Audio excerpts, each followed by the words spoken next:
Hello, hello, and welcome back to another episode of Overpowering Emotions, where I talk all things big emotions, emotion regulation.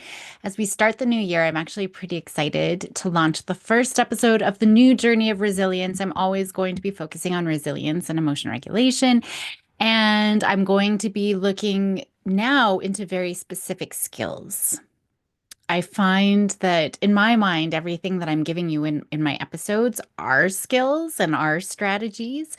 But I have really noticed over the past year, a lot of people have struggled putting things into application. And so I'm going to try to break things down. That might mean I'm extending how much I talk about certain things, trying to give very concrete examples of how we can how this can all play out in everyday life, whether it's at home, if it's in a classroom, whatever environment that you're in. And I'm going to be focusing on emotional intelligence first. This is such a critical piece in raising resilient, successful kids.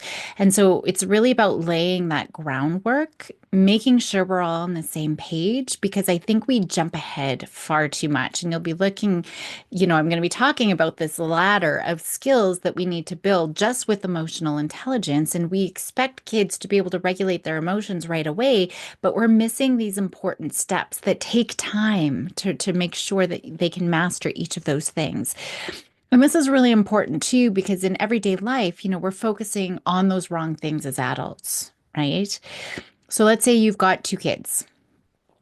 The two kids, they could be siblings, they could be classmates if you're a teacher, but let's just say there's two kids and they go to grab the same toy and then they start yelling, I had it first. I find in my house, it's a toy that they haven't played with in like a year. I'm ready to throw it away. But the minute they see one kid go for it, all of a sudden it's the best toy in the universe. Anyways, all of this to say, they start screaming, I had this first.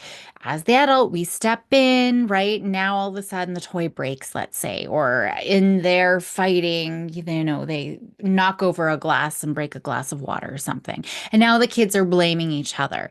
So I'm sure we have encountered something similar, some sort of scenario in this regard. Our solution as the adult is to focus on the behavior.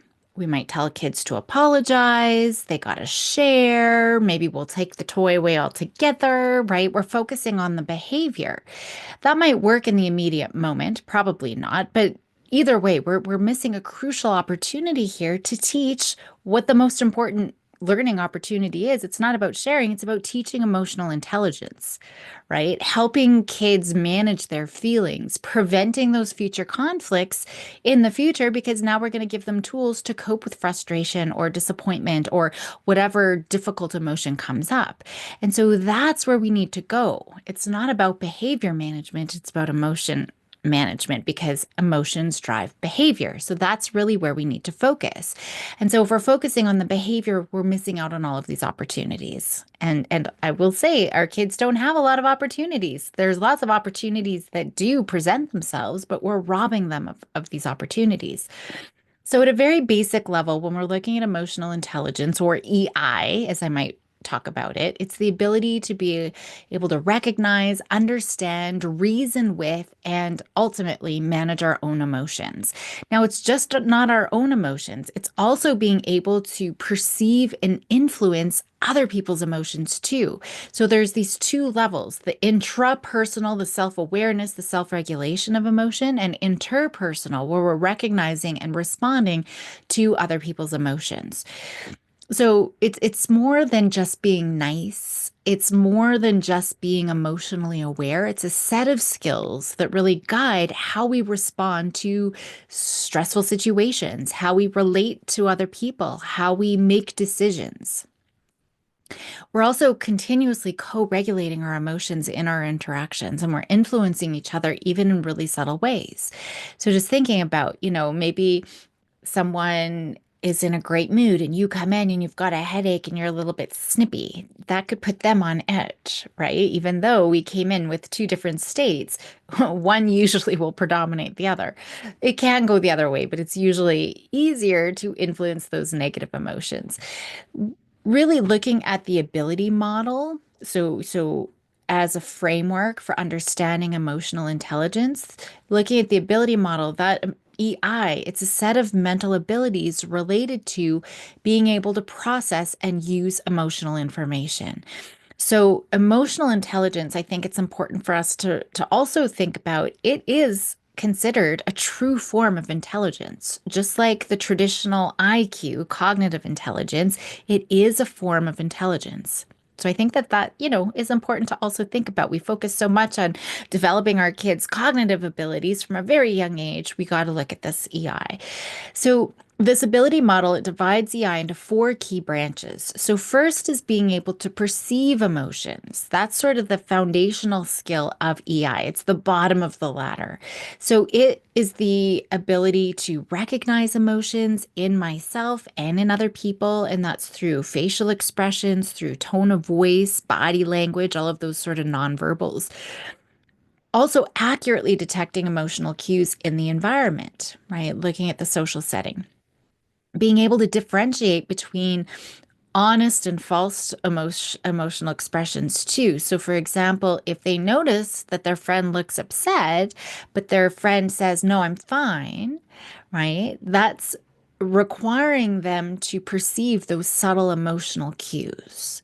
And that's important because misinterpreting emotions, that really leads us to misunderstanding, miscommunication, conflict.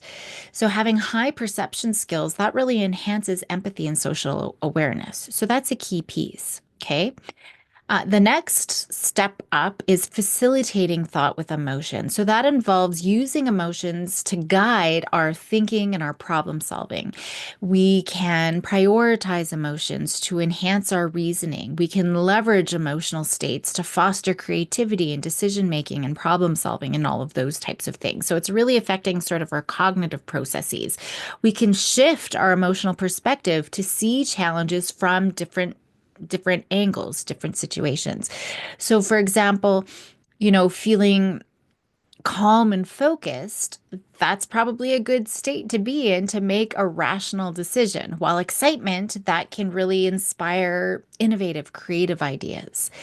This is really important because emotions, they act as signals, right? They're signals guiding where we need to focus our attention. So pleasant emotions, as we'll call them, that really enhances creativity. Moderate stress can sharpen our focus. So, those are different things that we can start thinking about. Now, the next branch or, ladder up is looking at understanding emotions. So, that's about recognizing maybe some of the triggers and the consequences of different emotions, knowing how emotions evolve over time, how frustration might grow into anger, for example, being able to identify some of those complex emotional states, like feeling bittersweet or maybe feeling conflicted. That's one that I'm often like, I'm torn, I'm really conflicted. My family makes fun of me for feeling conflicted all the time.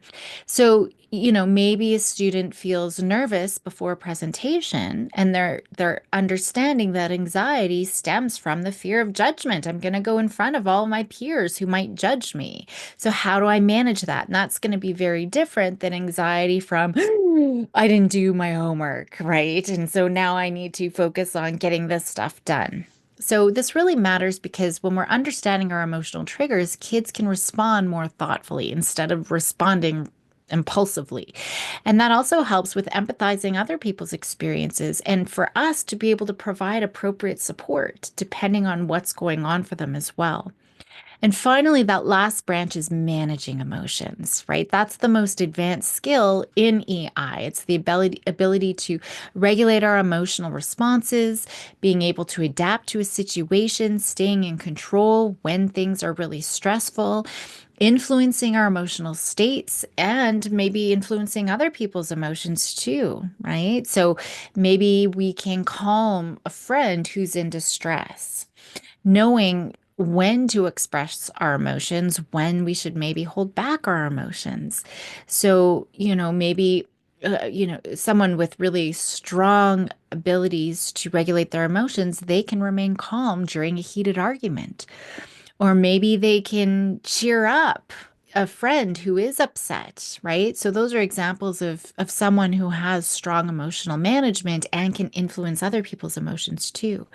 And that's really important for us as adults because we need to be able to create positive environments and model resilience and all of these types of things too. Now, effective emotion regulation, it improves relationships, it improves behaviors, it boosts mental health. We get along better with these kids, right? It's a more peaceful environment. And so that's why we really want to focus on these things. And like I said, these skills develop sequentially. So it starts with that perceiving emotions and advancing to being able to manage them. So each of these branches, they build upon each other. If you can't perceive emotions accurately, it's going to be really hard for you to manage them, right?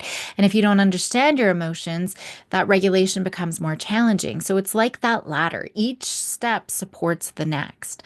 And that's why I'm going to spend so much time on some of these lower rungs and why I have spent so much time on lower rungs. These aren't things that new things that I've talked about. Just because adults always want to jump right ahead to kids regulating their emotions and keeping their cool. But if they don't have these lower rungs on the ladder, and I mean, not just knowing them, practicing them, mastering them, it's going to be impossible to actually regulate their emotions. And so we really do need to focus a little bit of time. So we start by recognizing emotions in kids. We are the co-regulators. So we have to recognize our own emotions and kids' emotions, and we're creating a supportive environment. Understanding some of those emotional triggers, we can help maybe de-escalate conflicts, at least now until they're able to manage those emotions. Of course, we have to model how to handle our own emotions, right? Because handling our own emotions is going to influence kids' behavior and their emotional growth as well.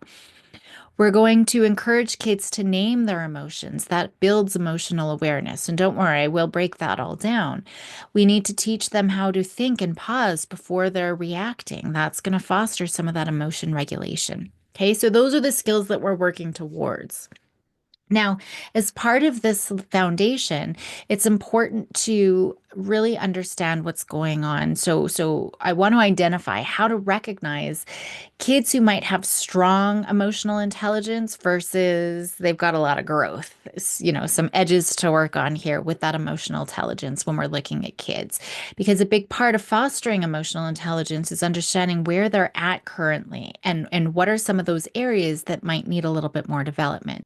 So, signs of strong emotional intelligence, well, they usually can accurately recognize and name their emotions. They can express how they feel without becoming overwhelmed or without shutting down or freaking out. If a child can say, I feel frustrated right now because I didn't understand the homework, or if they say, I'm feeling a little nervous right now about this test, I mean, that's a great sign of emotional awareness. So, that's a key piece. Children with high EI also show empathy towards others. They notice when someone's upset and they're able to respond with kindness, right? So if they see a peer is crying, they might offer comfort. They might ask, "Hey, are you okay?" These are kids who often consider other people's perspectives in a conflict, right? And they're trying to negotiate and resolve problems collaboratively. We don't see a lot of that anymore, unfortunately. Kids with good EI, they're able to manage their own emotions. I mean, that's a great indicator, even in really challenging situations. It doesn't mean that they never get upset, of course not, but they can recover quickly, right? If they feel angry, they might take a deep breath. They might walk away, take some time instead of lashing out. When something doesn't go their way, they're able to adapt and move forward. And I'm not talking about the kids who are running away and withdrawing either, right? It really is. I just need a break. I'll be back in a second, and then they can move on, right? And that's a key piece. They usually have strong social skills. They can navigate some of those social conflicts and social interactions pretty smoothly. They know how to take turns. They know how to listen actively. They know how to work well in groups. If there is a conflict, they know how to resolve some of those conflicts by talking about it, using their words. They're not aggressing, they're not avoiding. They're actually able to talk about it and build some of those, connections and relationships. These kids also have strong resilience and self-motivation. So we can see this if they're persisting with tasks, even if they're challenging, right? They have confidence that they can figure it out. Even if they don't know it now, they know that with practice they're going to figure it out. When they face a challenge, they believe, hey, I know that I'm going to figure it out. they believe in their capacity, right? They're not just giving up immediately. So for these kids with high EI, we really want to continue fostering growth. We're going to encourage deeper emotional reflection. We're going to offer lots of opportunities to build leadership and mentoring skills. All of the strategies I work on are still going to be important for them. We just want to keep that momentum going. We just might another layer. So you're going to see how I'm going to be talking about different emotions, but maybe we're challenging them to articulate really complex feelings and handling more complex situations. Okay, so it's just adapting so we can build those skills for long-term sort of success. Now, kiddos with poor emotional intelligence, they might struggle to identify or articulate their emotions. They might just say, I don't know, if you ask them how they feel, or maybe they react in really extreme ways without understanding why. And so we're seeing these emotional outbursts, or those are the kids who are running away and withdrawing. They tend to seem like they have less empathy. It's really, they might even seem indifferent to other people's feelings. And it could be because they have trouble recognizing when someone's upset, or they don't know how to respond in a sensitive way. And so they might, ignore a friend who's in distress. Maybe they're not showing any remorse if they've hurt somebody else's feelings. Right. So those are a couple of examples. They often have frequent emotional meltdowns, anger outbursts. Maybe they're shutting down under stress. Those are all indicators of poor emotional regulation. They just have a hard time calming themselves. They don't know how to use coping strategies, right? And it takes them a long time to calm down and have a hard time adapting. They also have a lot of social difficulties, difficulty in friendships and in social groups. They might interrupt conversations. They might have trouble sharing. They might respond to physical, responses when there's conflicts and hitting and grabbing rather than using their words. And so being able to make friends and keep friends, that might be a challenge. Emotionally underdeveloped kids tend to give up quickly, right? As soon as they're faced with the challenge or things, they just perceive it as becoming too hard, they give up. They might avoid challenges out of fear of failure. Maybe they just have a lot of self-doubt for whatever reason, right? They are running away. So for these kids, we want to start with basics. We're focusing on building their emotional vocabulary, which I will be getting into, but helping them label their emotions on a very simple level. And I'll be breaking that down into two things that we could be focusing on. We are definitely going to be modeling a lot more emotional regulation and doing a lot more co-regulation with these kids. We're going to be practicing a lot of empathy with them. Maybe we're giving them mentorship opportunities where they're the leader over a younger child. Maybe they're doing some role playing with empathy and guiding them through different social interactions where they can show sensitivity and patience, right? So we can start being on the lookout for where kids fall. Obviously, those kiddos with lower EI are going to need more support. But why is this important? Well, we know that EI is predictor of long-term success, even more than IQ, even more than that cognitive intelligence. EI plays a pivotal role in every domain, everything from academics performance to leadership to mental health, physical health. They can handle challenges better, they form stronger relationships. They just have an overall better well-being than kiddos with lower EI. They're more likely to stay motivated, right? To persist with things, to manage conflict constructively, to be able to navigate whatever life throws them very effectively. EI really shapes how kids approach life and all that life throws at all the ups and downs. So it's really the foundation of resilience, and that's why I'm starting there. It's critical to thriving in all domains of life. And in today's fast-paced digital world, digitally connected world, that emotional intelligence is more important than ever before because, we know that our Gen Zs and Gen Alphas, or Jean Twenge calls them our Gen Is, like iPhones, kids who are born in the digital world, they face these really unique challenges. The rise of social media, there's an increased academic pressure. There's a shifting of these social dynamics. All of this means that they need to have really strong emotional skills to stay grounded. Kids and teens who develop EI early are way better equipped to manage the constant stream of online information. They're able to resist some of the peer pressure.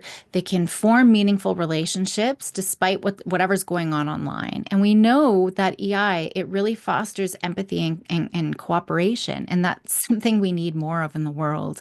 But those skills, they're important to obviously do well in school, in life beyond, right? Especially when they need to work in teams and adapt in group dynamics.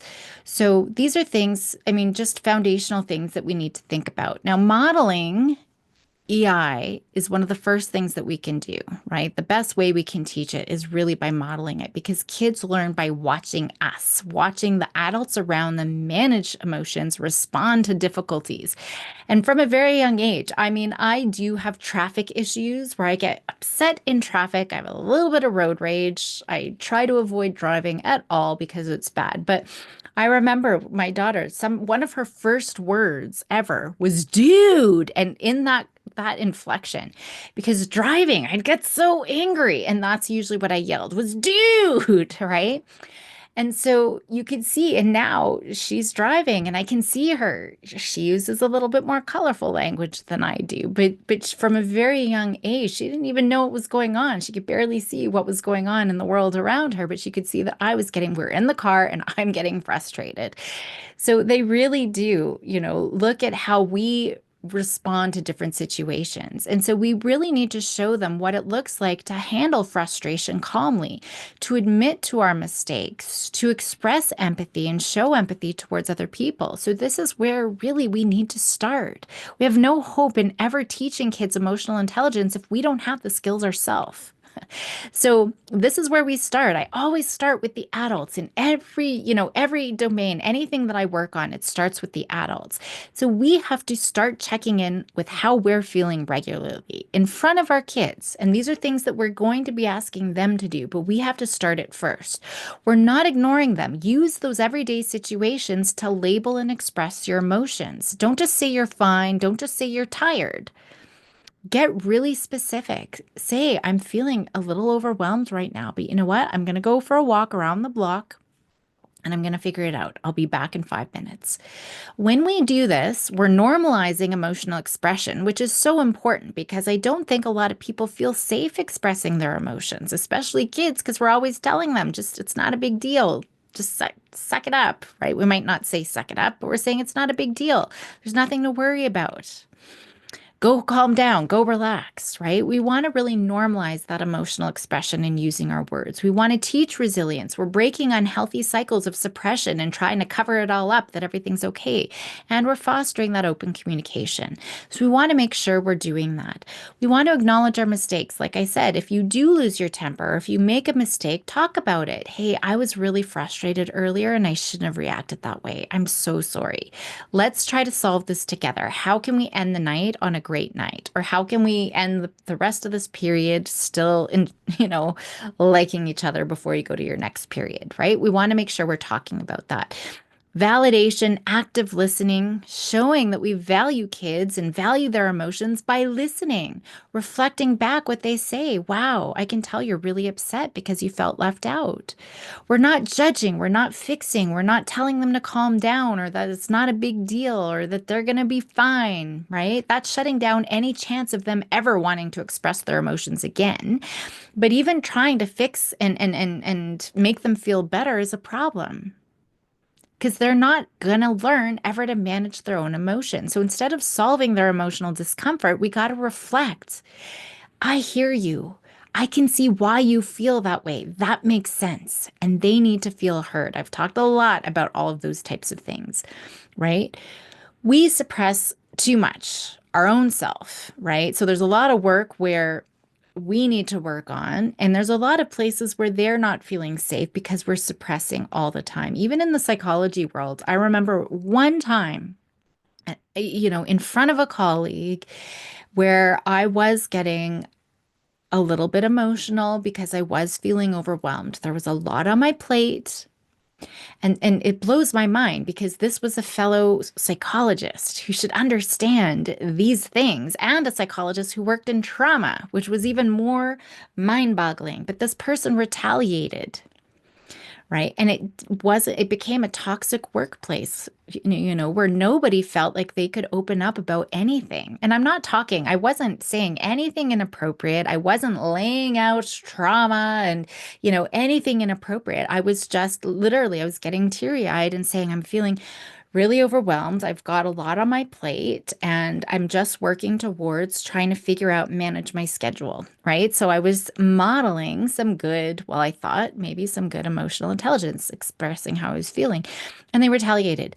So, and I see this all the time, right? We really need to make sure we're starting early to normalize all of these feelings and these conversations about our feelings so that they feel safe. Because if we're suppressing and we don't feel safe enough, that's going to lead to anxiety, it's going to lead to depression, it's going to lead to burnout later on in life.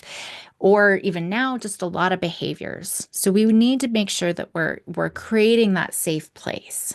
I'm an adult, I can suck it up. It's fine. But, with kids, it's really hard. So we want to make sure we have those safe environments. And of course, regulating our own emotions. Pause before reacting to when you're upset or to stress. Narrate your thought process. I'm feeling angry. I'm going to take a moment before I respond. Wow, interesting choice, kiddo. I'm going to take a moment. I'm feeling my blood rising right now, boiling. So I'm going to take a moment so I can respond in a helpful way. I will be back in a few minutes. Right? We need to be able to do that. We can't expect our kids to be able to regulate their emotions if we cannot say the words and take that break and do these things ourselves. So we have to develop our own skills. We have to stay calm during conflicts. We have to model those effective regulation strategies. If we're feeling overwhelmed or frustrated, that's okay, but we gotta be able to model how we're managing them because otherwise those emotions are gonna transfer back onto the kids, right? So it starts with us. So you can also, I didn't talk about this, which is mind-boggling because I'm all about those physiological pieces as well. Identifying our physiological changes, our heart rate, our tense shoulders, right? Take a moment to pause, interpret what's going on in the body, and then we can look at getting out of our old habits, our old emotional spirals, thinking about what's the most ideal response in this situation. What kind of parent do I want to be? Or what kind of teacher or psychologist or whatever your role is? What kind of person do I want to be in this moment? In my reaction to this situation or with this person, and then choose the best strategy to keep your emotions in check and the best response to the situation. So if we go back to that broken toy scenario or the knocked over glass scenario, you might feel frustration rising, right? But pause. Okay, count to 5. Remember that your role, you want to be that compassionate, patient adult. I want to be able to respond calmly, not impulsively. You're not going to feel calm and compassionate, right? But we're going to model, okay, I'm feeling frustrated too, but this is what I'm going to do. And I can see you guys are frustrated. What are you going to do? You can join me if you'd like. What are other options? So we want to model those skills. And then kids will naturally pick up on them. And that's going to reinforce their emotional awareness over their own behavior. So once we have the skills, obviously, beyond modeling, we're going to have to actively teach the emotional intelligence. And that's what I'm going to be going into over the next few weeks. I just wanted to lay down that foundation, but I wanted to give you a few ideas just to get the ball rolling anyways. But really, truly look at your own patterns and how you can respond and model things a little bit differently. But you could do things like emotion labeling games to help younger kids, maybe older kids too, but recognizing names. You can use, books or movies or real life experiences where they can name different emotions. How do you think that character is feeling? What makes you think that? What do you think happened for them to feel that? For older kids and teens, maybe you're encouraging journaling. I'm going to be talking a lot about journaling, about different daily experiences and how different situations might have made them feel. So we're just promoting that emotional awareness and that self-reflection. And again, I'm always talking about the importance of gratitude. And so I just want to slip that in here because it's really important. Gratitude truly is the best way to counteract any of those negative, I don't like positive, negative, but those unpleasant feelings.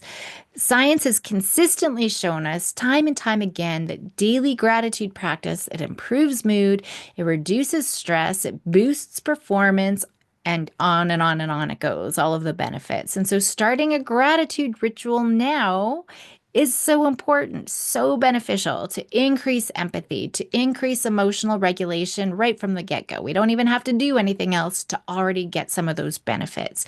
So looking at how can you have rituals, maybe asking children name up to 3 things that they were grateful for in that day, right? Create a ritual around it, like at dinner or bedtime or at the end of the school day. When conflicts arise, just making sure we're guiding kids through problem solving. We're not jumping into solutions ourselves. We're asking them, how do you think you can fix this or we can fix this? What do we need to try next time or what do we need to do next? So all of those things are just a few ideas that you can start encouraging kids to build a little bit more, foundational pieces for their skills. But I will be getting into specifically some of those skills. Because the goal for this year really is to steadily build the emotional intelligence and resilience. I mean, emotional intelligence is one piece of this that I'm focusing on now, but it's building it one small step at a time, right? So each episode, I'm going to break down those specific skills and offer practical tips to sort of reinforce what you're learning. But I encourage you to start simple. Just choose a couple of strategies to try this week, starting for sure with modeling and seeing how kids are responding to that. Those skills are definitely going to take time, but if you keep planting these and nurturing these seeds, they will grow, and it starts with us. Any strategies that you have, I'd love to hear about what you are doing and what's working for you. Share your experiences. That's great. And if there's particular skills that you'd like to work on, whether they're EI skills or anything else that you'd like me to focus on in upcoming episodes, definitely reach out. So I will leave it there for today. There's lots to think about and lots for me to go into in the coming weeks. But we really, like I said, if we don't have, our own capacity to regulate emotions, we just can't expect kids to. So until next time, take care, help those kiddos be bold and courageous, and I will see you then.